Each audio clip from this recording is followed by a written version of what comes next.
እንዴት ናችሁ? ጤና ይስጥልኝ ወገኖች።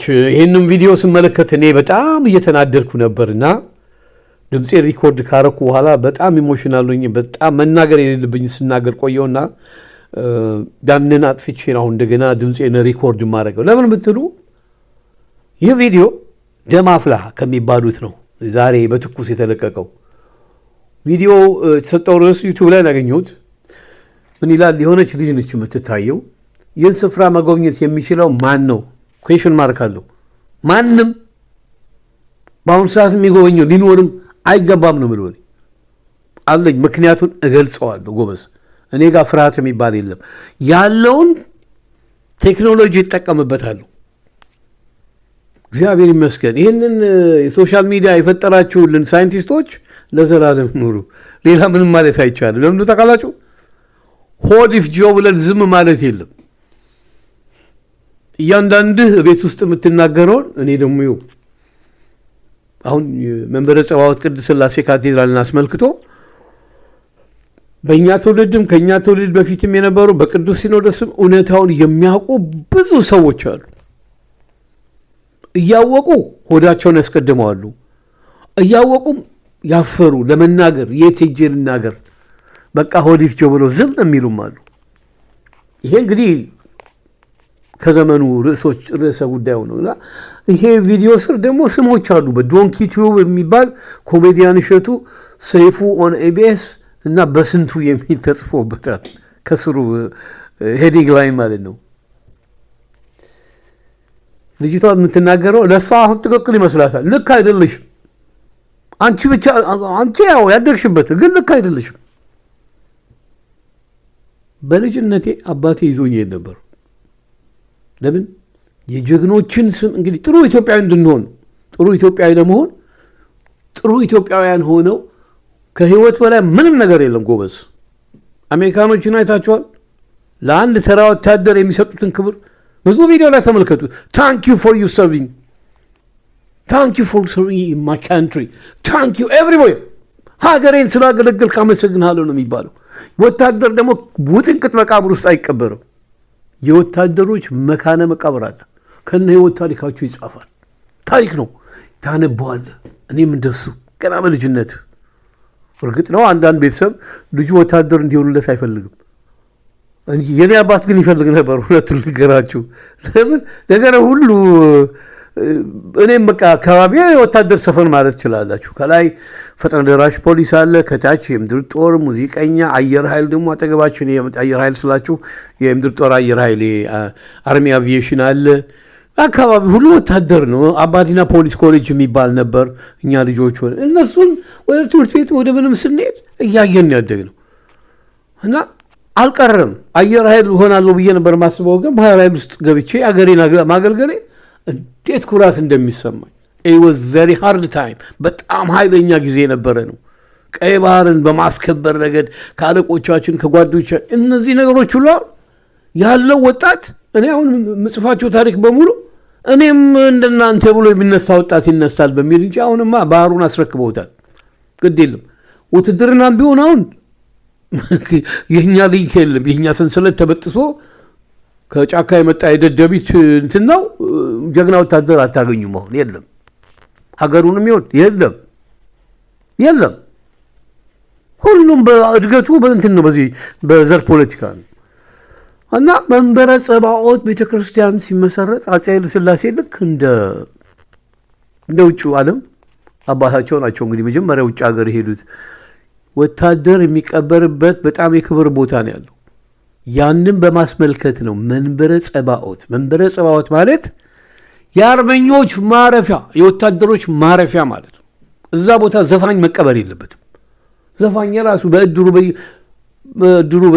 ያለበት መቀበር ይችላል። ግን ሀገራችን ስርዓት አልባ የሆነችው ከ1983 ዓ.ም ወዲህ ነው። ስርዓት አልበኛ ስርዓት አለ። ቤተ መንግስት ውስጥ ገብቷል። እንደፈለገ አጨማልቃታል ያችን ሀገር። እንደገና ደግሞ የተጨማለቀ ትውልድ ፈጥረዋል። እኔ ደረቴን ነፍቼ ነው የምናገረው ጎበዝ። እነዚህ ሶሻል ሚዲያን የፈጠሩ ሳይንቲስቶች እንደው ይባረኩ ነው የምለው። ስንት ሰው እኮ አሁን ሆድ ይፍጆ እያለ ዝም ያለውን እኔ በበኩሌ እንዲተንፈስ አትሊስት እንደ 10 ሰው ካዳመጠኝ ደስ ይለኛል። ለምን ከእውነት ውጭ አልናገርም? ካሁን በኋላ እኮ የኖርኩበትን ያህል ዕድሜ አልኖርም። ስለዚህ እውነትን ተናግሮ የመሸበት ማደር ይባላል ጎበዝ። እና እኔ አሁን ይህችን ልጅ ሳዳምጣት ጭራሽ የመለስ ዜናዊ መቃብር ብጋ ቦታ ሄዳ መለስ ዜናዊ አሁን እግዚአብሔር ያሳያችሁ አንድ ወንበዴ ሀገር ያተራመሰ ሀገር ያስገነጠለ ሀገሪቷን ወደብ ያሳጣ እርስ በርስ ሰውን እንዲገጫጭ የማጋጫ ይሄ ምንድን ነው የሚባለው ህግ አራዊት እነሱ ህገ መንግስት ይሉታል የፈጠረ ሰው ኧረ እባካችሁ ኮመን ሴንስ የዘመኑ ትውልድ የዘመኑ ወጣቶች ኮመን ሴንስ እንደ አዘ ሂውማን ቢንግ እንዱ ጭንቅላት የተሰጣችሁ ጭንቅላት አስቡበት። ለሀገር ክብር የሚሰጠውን ክብር ስጡ። እንዲህ አይነት ወራዳን ማወደስ አቆሙ። ሚዲያ ላይ እኮ አሁንም የሚታዩት እኮ የወያኔ አሽቃባጮች የነበሩ ናቸው። እነ ሰይፉ ኢቢኤስ ማለት ሰይፉ ፋንታውን፣ እነ ሰራዊት አራዊት ፍቅሬ፣ ዜና አንባቢዎች ምልትስ ምናምን ማነው ደግሞ ይሄ ጠቅላይ ሚኒስትር የሚለው ማነው አብይ አህመድ፣ እነዚህ ነው የምታዩት። ወያኔዎችን ነው የምታዩት።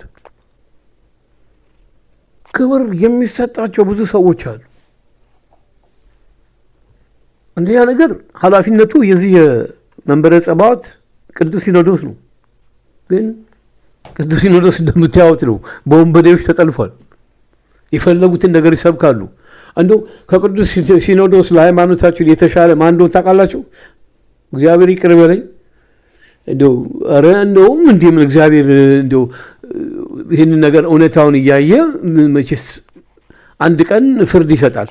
እነዚህ እንደ ነጋሽ ሚዲያ እዛ ላይ የሚቀርቡ አንዳንድ ካህናቶች አሉ እንደነ መጋቢ ሐዲስ እንጂ ቅዱስ ሲኖዶስ ፓወርፉል አይደለም። እንግዲህ the most senior ካህናት ያሉት እዛ እንደነ አቡነ ኤልያስ ተደማጭነት የላቸው።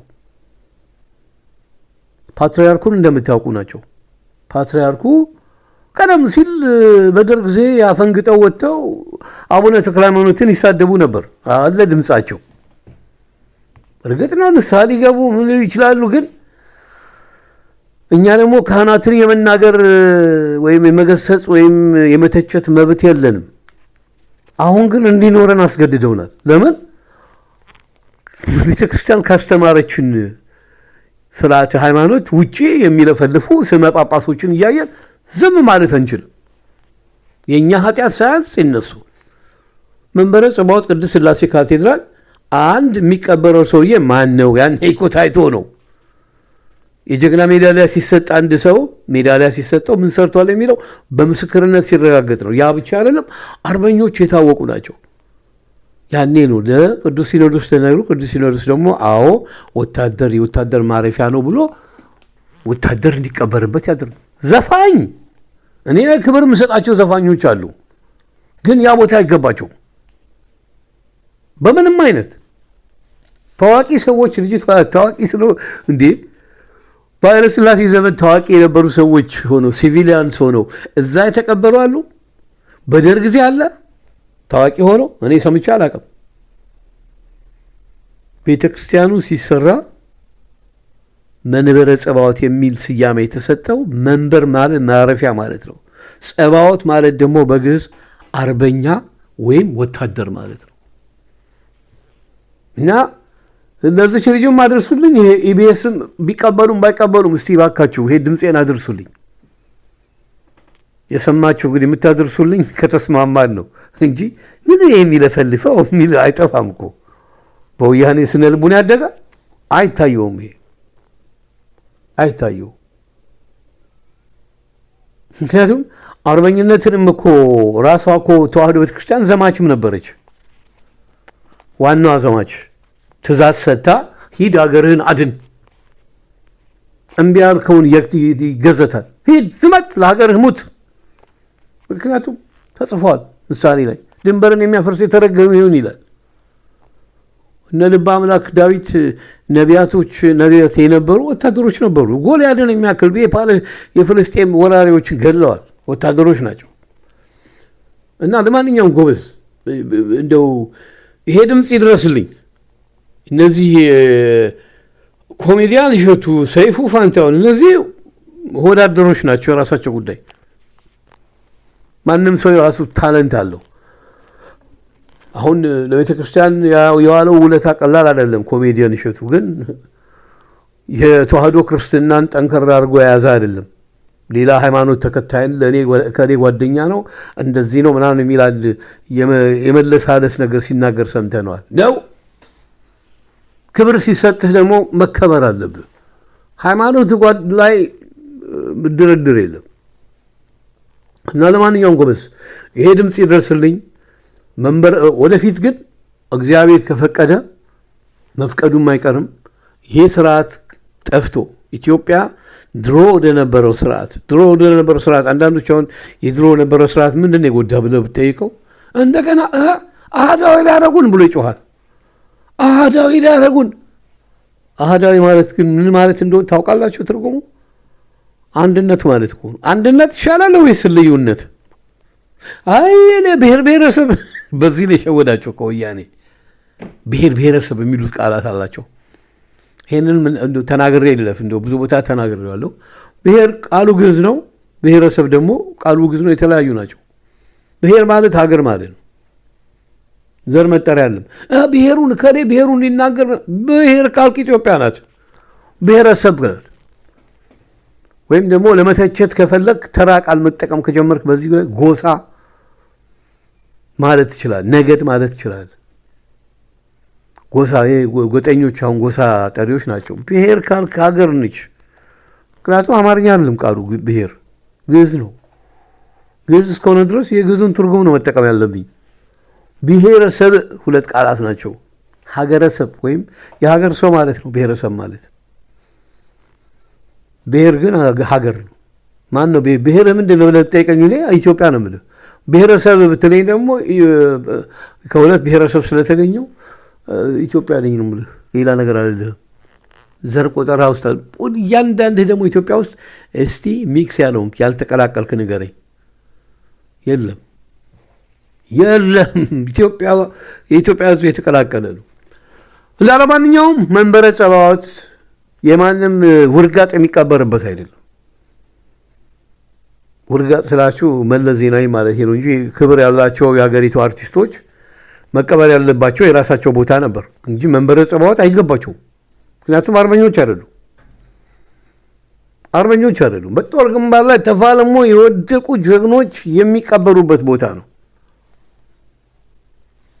ጎበዝ፣ በጣም ኢሞሽናል ሆኜ ነው የምናገረው። ብዙ መናገር አልፈልግም። ተናግሬያለሁ እስካሁን ብዙ። ስላዳመጣችሁ አመሰግናለሁ። ተወያዩበት። እኔ ስተኛ ከሆንኩ ደግሞ መተቸት ትችላላችሁ።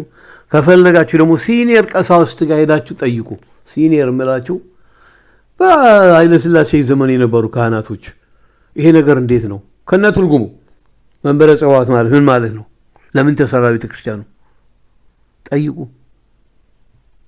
እግዚአብሔር ይስጥልኝ ስላዳመጣችሁ።